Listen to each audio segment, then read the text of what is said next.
Hey everybody, Justin here with the Institute of Clinical Excellence, and I want to talk to you today a little bit about a new paper that just came out from J.P. Canero et al. But I want to kind of frame it with an old paper that came out here in about 2010 from Eel Letterman. It's called The Fall of the Postural Structural Biomechanical Model in Manual and Physical Therapy, Exemplified by Low Back Pain. So this is a really nice paper. Let's get rid of this real fast. Really nice paper that came out back in early 2010. It kind of blew my mind because it was basically it was all the evidence behind speaking out against pretty much everything I had thought leading into that as far as the biomechanical approach to back pain, but really humans in general. And it really just talked about posture and asymmetries. They don't correlate with pain, and our clinical exam, they're unreliable, and 10 physical therapists are going to evaluate the same person and come up with 10 different things. When we look at musculoskeletal control and neuromuscular control, there are variations from human to human, and all these variations are normal, and just pathomechanics in general don't correlate with symptomology. All the stuff that we've been hearing for the last 10 years, Letterman put in this nice commentary back in 2010, and this was based on information from the 20 years of research prior to this, right? So this is not new information, but this is kind of the baseline from this big pendulum shift away from the biomechanical model into this really sound biopsychosocial approach and evidence-based approach to care. The problem is, it feels like the last 10 years or so, everywhere we turn, we have lots of stuff on social media, all the Facebook commentary groups, Twitter, Instagram, pretty much everybody telling us what we can't do, what doesn't work, what's been shown in the research to not be any good. And then when we look at research, what do we have? We basically have a whole body of literature that doesn't give us really great information about where to go clinically, right? We've got our Cochrane conclusiveness review that says that something like 5% of all Cochrane reviews looking at stuff in physical therapy end in a conclusive recommendation. There's a really great study that looked at pretty much it's a systematic review and meta-analysis looking at just about anything that had anything to do with treating back patients and people 60 years or older, looking at education, looking at general exercise, looking at specific exercises, looking at a bunch of different types of exercises, looking at modalities, looking at manual therapy, lots of different types of that, acupuncture, everything you can think of. And basically meta-analysis said is that none of it has ever been shown to really do anything. So it kind of leaves us at this, okay, so now what? Like, we get it. Like, we understand that we don't have a good foundation for what we should be doing with patients, with back pain, with knee pain, with shoulder pain. But, where do we go from here? Well, J.P. Canero just came out with it's a really short read. We'll post a link to it. You guys need to check it out. Nice 2-pager editorial on exactly that. Like, what should we be doing with patients? And what JP and his crew says here is that, the paper is called, "It is time to move beyond body region silos to manage musculoskeletal pain. 5 actions to change clinical practice." Let's see, I got a thing here. Yeah, let's pop that up. 5 actions to change clinical practice. Right, and what they say here is that we tend to look at humans not like humans, but like body parts. Right? I got a 9 a.m. elbow, I got a 10 a.m. right knee, I got an 11 p.m. or 11 a.m. back. Right, and from a treatment perspective, we treat patients like body parts. And when we look at research papers, it tends to do the same thing. Back pain, knee pain, shoulder pain. Conferences are set up by body region. Our clinical practice guidelines are very specific to body region and specific recommendations for those. And there's even like giant orthopedic practices that, this is the shoulder group, this is the back group, this is the knee group. And what JP says is when you step back and when you look at the 10,000-foot view, there's a lot of overlap in all of these conditions. There's a lot of overlap in how we manage these body parts from a evidence-based perspective. He says that there's a lot of overlap between the psychosocial risk factors, the comorbidities, and when we look at evidence-based guideline recommendations, we see a lot of overlap there as well. So what this paper suggests is that it's time for us to step out of these silos, stop treating people like body parts, and instead treat patients like human beings, because there's going to be a lot of overlap, and there's going to be a lot of stuff that we can do the same for everybody that has massive benefits. And what JP says is that there are 5 recommendations. There are 5 things that we should get after with every human through the door, regardless of what body point they're scribbling on their body chart. So I want to run through these 5 recommendations for you and then encourage you all to check out this paper, because it is a really nice, concise, this is the way forward. All right, number 1, we should be screening for biopsychosocial factors and health comorbidities, right? And they recommend that we should be looking at the Orbero MSK pain questionnaire. I personally love the pain catastrophizing scale, specifically for the rumination subscale, because I think that's a great conversation to have with patients about ruminating behaviors and thought processes. The Tampa scale of kinesiophobia, there's a lot of really good scales out there, but we should be screening for these things, and we should be using these to open up conversations with our patients about the things that they check on these things. We should also be looking at comorbidities, right? Vitals are vital. We do have this amazing opportunity with patients to get to spend some time with them and really identify their overall health profile and start to throw some goals at things that don't just change their shoulder pain or their back pain, but can change their life trajectory as a whole. And what JP says is really important is that not only should we be screening for these things, these psychosocial factors and these health comorbidities, but once we identify these things, they have to become treatment targets, right? We know that this stuff is predictive of worsening prognosis, of increased pain, of transition from acute to chronic, of comorbidities, of increased healthcare utilization. We know that this stuff is very, very predictive of the negative. So when we identify these things, we have to start building tailored education, tailored goals, tailored coping strategies around changing some of these maladaptive beliefs in negative expectations. So that's number 1. Number 2, he says that we should embrace patient-centered communications. In this section, they gave us a really nice list of 9 different domains with some really great questions to be asking patients. I'm going to highlight a couple of them, but kind of the main thing they're getting after here is really drilling down on patients' beliefs and patients' expectations. This is wildly important. We know, and I say this all the time, but we know that beliefs and expectations are the foundation that outcomes are built on, and we have to do everything in our power to identify what's going on in the patient's head. And when we identify maladaptive beliefs, when we identify things that are going to be barriers to outcomes, we turn these into treatment targets. We roll these into our tailored education pieces for our patients. Some of the questions that he asks in here that I really like are, asking the patient what they believe is going on, and getting an understanding of where they're coming from a framework, or asking the patient what they do when their pain increases, getting an idea of their coping mechanisms, and are they adaptive or maladaptive? What does the patient do when they have that back pain flare up? What is their next step? How do they calm things down? And identifying those things and where we need to change some of these treatment ideas. How about identifying their beliefs around activity? Patients that are afraid to flex, afraid to run, afraid to squat, don't think that they can bend over and twist to pick something up, don't think that they should put things over their head, whatever. Why do they believe they shouldn't do that? What do they think would happen if they did do that? And if X happened, they say, yeah, well, I know that if I bend any further, my back is going to hurt. I know that I pick this up over my head, my shoulder is going to be screaming at me the rest of the day. What does that mean? What does that tell? What is your body? What do you believe is happening when you feel that shoulder pain, when you feel that back pain, when you do that thing that creates X? What do you think is going on? It's really important for us to dive in and talk to our patients to get them to tell us about their goals. Right? And I know that this sounds like a gimme. This sounds like a thing that we're doing all day long. Physical therapists are really good at writing physical therapy goals, right? Doris is going to lift 5 pounds, 3 sets at 10 over her head with a minimum pain or with a maximum pain of 2 out of 10 in 4 weeks. That's what our eval forms say.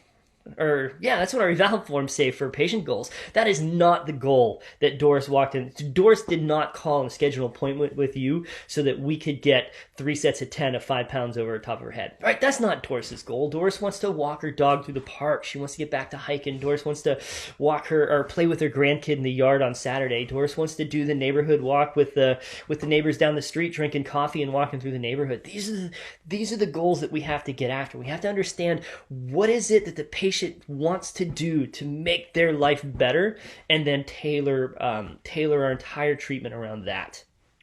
And then asking the patient quite simply, what are your expectations? What do you think your prognosis is? How good do you think you can get? Understanding patients' beliefs and their expectations. Bishop gave us it's a little bit of an older one, but a really nice paper looking at patients with neck pain who were in, it was either a manipulation exercise or just exercise, but they measured all kinds of beliefs and expectations. And one of the strongest things that fell out was, regardless of treatment arm, the patients that believed they were going to get better, far more of them got better than the patients that believed they wouldn't. Right? That's really important. We have to understand what the patient's expectations are, but what they believe their prognosis is, because if they don't have hope, there's no hope. So we have to identify that and then turn that into a treatment target. All right. Number 3. This is a beautiful question. I love this. Or another section to get after. But what JP says in number 3 here is that we should be asking the patient, what do you need to achieve your goals? And this is more than, and I really like this because a question that I always ask patients is, what can I do for you? As we go through this, what do you believe that you need me? How can I help you today? And I think that this gets after more than just that. It's more than just what can I do for you? What do you believe you need to get to these goals, to get where you're going, to be happy with your progress, to feel like you got the thing you were looking for when you stepped into healthcare? And then what is my piece in that? How can I help you do that? What are the things that I can do to help you move forward down those roads? But we've got to understand what they believe their goals, or what they believe they need to achieve their goals. And also, what are your barriers to achieving those goals? And this is a really great area to dive deep in with your patients, because now this starts to open up the discussion. This opens up the door to have conversations about different ideas around treatment and treatment approaches. Again, Bishop showed us some really great stuff that it's important for us to be able to match our treatments with what our patients believe they need. So this opens up the door for one to figure out what it is the patient thinks they need. And if this is a maladaptive belief, this now gives us the opportunity to have some discussion around it, have a little bit of back and forth, and try to massage and build a program that makes sense for the patient that's actually going to move them towards their goals. Number 4, educate beyond words. I love this, right? Because we're in this age of pain neuroscience education where we have these rote stories and metaphors that we're going to throw at our patients. And there's some patients that works really great for them, right? But thinking about educating beyond words, it's more than just that story. It's more than just that metaphor. And it's more than just an intervention that happens from minute 5 to minute 9 on this session, right? Some patients we're going to need to sprinkle these in over time. Depending on our yellow flag profiles, depending on the stuff that we pulled out of number 2 in that patient-centered communication and all those questions, and number 3, what they need to achieve their goals, our education is going to be tailored to what we found when we dig into that stuff. We also have to realize that different educational styles are going to work for different patients.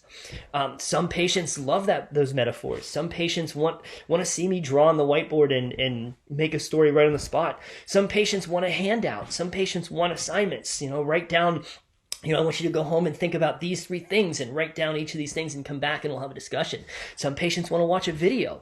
But we have to be able to identify what educational approach makes the most sense for that patient, and then be able to be agile enough to employ the right education to the right patient at the right time. I also make a point to talk about behavioral learning, using exercise to dispel fear of movement and to show patients it's okay to do things. I think a really nice way to use behavioral learning, or to use movement, or to use active examples to try to dispel some fear and show and teach patients that things are okay, is to have a really good, solid handle on your test-retest model, getting really good objective measures and showing patients that things change pre and post movement. Right? Even looking at patients with persistent pain, if we get a good solid pain pressure threshold profile and we go out in the gym, hop on the bike, get their heart rate up a little bit, and then recheck pain pressure threshold, we can teach patients that general movement changes neurophysiological stuff in a way that changes their pain. Right? So using things like that to educate, not just with words, but with physical actions, with test retest, with showing them changes in objective measures, there's a lot of power in that. And then the last piece that they mentioned, this education piece, is ask for key takeaways. This is so important. There is a big difference between providing a lecture and providing education, right? I can come through here and talk at you all day long, but if you're not paying attention, you didn't learn anything, right? The only way to know if there was education, the only way to know if there was learning that took place is if we go in on the back end and figure out did anything stick? Ask patients for key takeaways. I had in one of my pain courses, we had a really great, one of the questions that one of the students told me they ask every patient at the end of every session is, tell me one thing that you learned today. That's so powerful because it gets patients programmed that, I should be learning stuff here. And it gets them to reflect on their session, reflect on the conversations, reflect on the things that happened in the gym, and then come back at you with something that they learned. And then that gives you the opportunity to assess, am I lecturing or am I teaching my patient valuable things? All right, lastly, number 5. Coaching towards self-management. And this is huge, right? Because our goals, what the patient's going to log in the door and tell you what they want is they want to have less pain, right? What we really want to get the patient to realize is it's not really about the pain. It's about the function. It's about getting you out doing more. And then as you do more, pain gets better, right? So getting patients back to doing the things that they enjoy.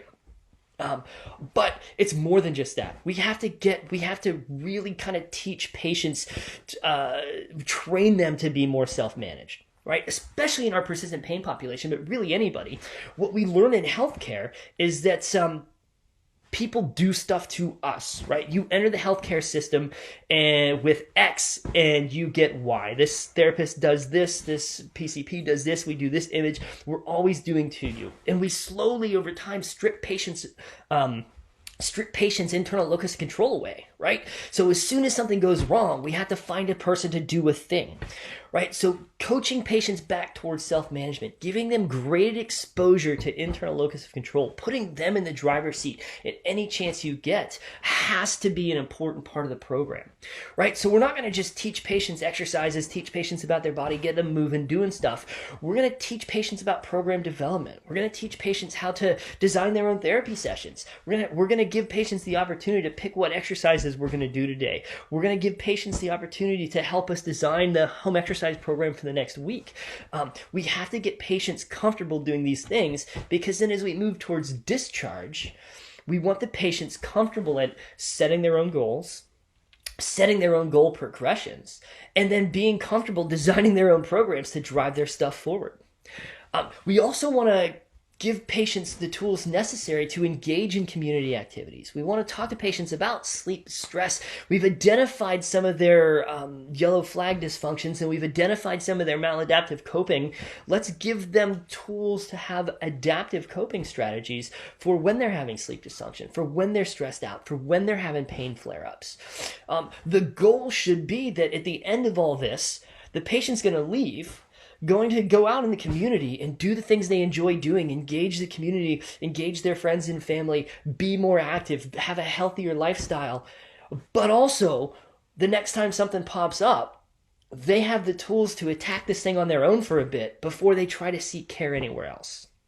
Right? One of the things that I'm always going to talk to about with every patient is that magic 150-minute mark. I realize it's not magic, but we know from the research that if patients, if you take a sedentary patient and compare that to a patient or a person that gets 150 minutes of moderate to vigorous activity per week, that patient in the 150-minute pigeonhole, they have a 70% less chance of all-cause mortality. We know that there are massive benefits to being into this category. So I talk to every patient through the door about that self-management, about finding ways to get that in every week, as just one of the things that we do to drive the patient's health forward. As we step away from this idea of looking at patient by body part and start looking at the overall health of the human, and knowing that we get multiple sessions with maybe 30, 45, 60 minutes one-on-one with these patients, we should be doing everything in our power to be driving these pieces forward, because this is the stuff that's going to keep patients out of our office down the road. Right? So at the end of the day, yes, Doris wants to have less shoulder pain. And yes, we are absolutely going to help you get rid of that. But what we really need to get after is, what is it that would be different if your shoulders were fine? What is it that you enjoy doing that you're not doing anymore? And if you haven't done anything in 10 years, fantastic. What is it that you would enjoy doing if we started tomorrow? What can we get you doing in the community? What activities can we get you after to enrich your quality of life? Right? And then once we identify these things, we got to start giving you great exposure back to internal locus of control, teaching that self-management stuff, getting you excited about getting out and doing things. So we're going to give you the tools to improve your health, to cope with pain and future injuries, the knowledge, skills, and ability to stay out of all of our offices. That's what this is all about. Right? So I think JP Canero did a beautiful job of giving us kind of the 5 things that we should be thinking about to get after these targets with all of our patients. But at the end of the day, remember, even though Doris comes in with back pain, John comes in with knee pain, Jim comes in with shoulder pain, it's not about the body part. It's about taking this opportunity we have with this human and doing everything in our power to move their quality of life forward. Remember, what's the APTA vision statement, right? We're going to transform society through the optimization of movement to better the human condition. I can't think of a better way to better the human condition than drilling down on these 5 targets and getting humans back to doing the things they want and the tools that they need to not need us to help them get there. All right, everybody. Thank you very much. I hope you enjoyed this, and make sure you check out ptonice.com for more great stuff. Have an awesome day.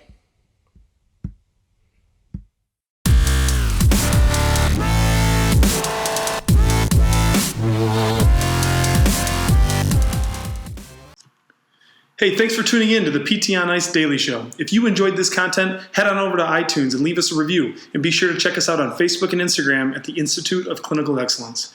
If you're interested in getting plugged into more ICE content on a weekly basis while earning CEUs from home, check out our virtual ICE online mentorship program at ptonice.com.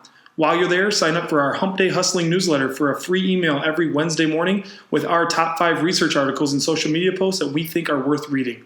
Head over to ptonice.com and scroll to the bottom of the page to sign up.